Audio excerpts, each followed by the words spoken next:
Hello guys, back with me, Zaki Fajar Ramadan. I'm from PBI 2A, and in this video, I will tell you two stories that are enough to make you goosebump. Let's go straight to the first story, namely is who is my who is in my bed.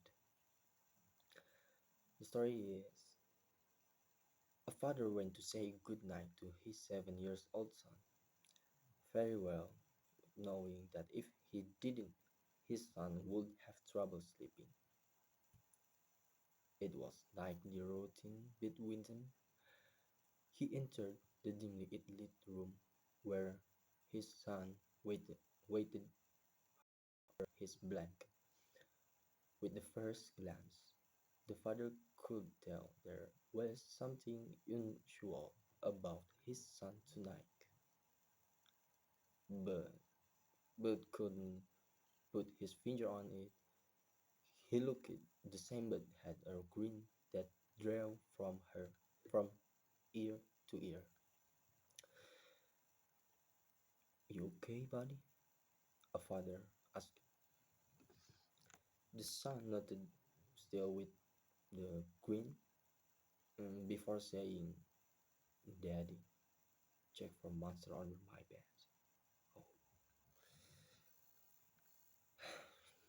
The father chuckled a bit before getting on his knees to check, only to satisfy his son there under the bed, pale and afraid, was his son. His real son. He whispered, Daddy, there's someone on my bed. Oh my god, this actually make me scared.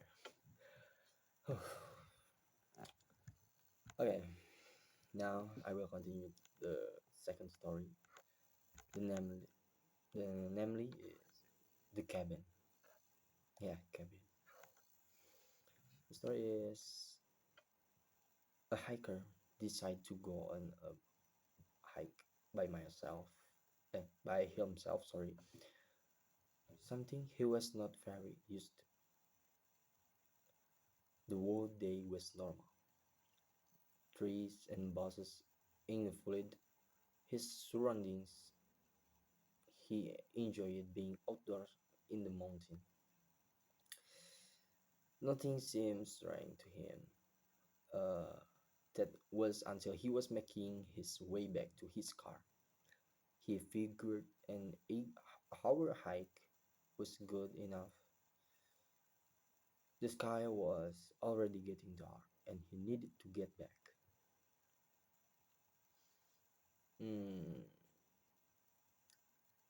what was odd was how much he didn't re- reco- reco- recognize, recognize that trail back.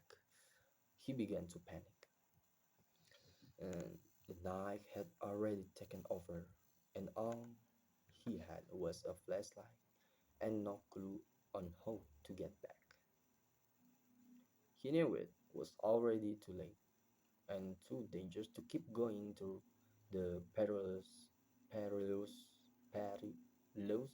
forest.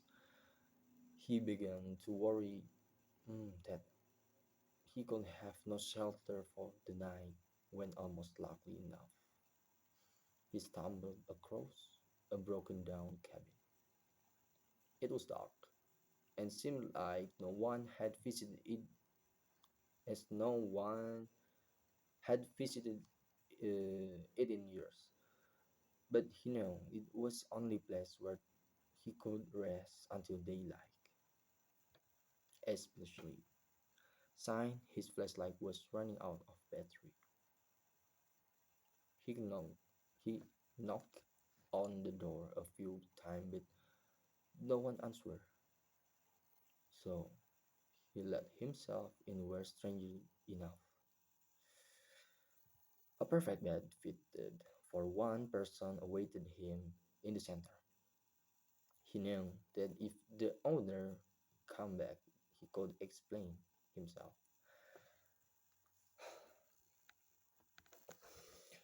He sure he was sure that the owner wouldn't mind, or was even probably dead.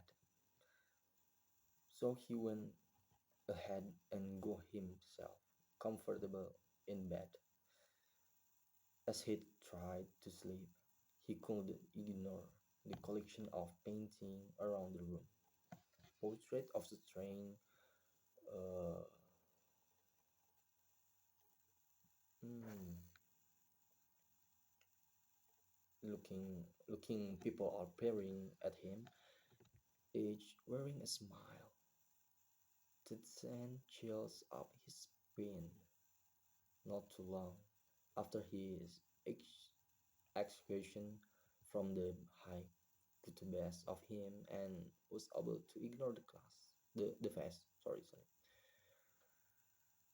The next morning, he got up early and he was shocked to see that there was no painting around the room, but windows.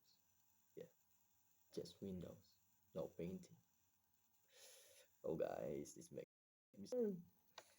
Okay, the short story is enough. Thanks for watching my video and goodbye.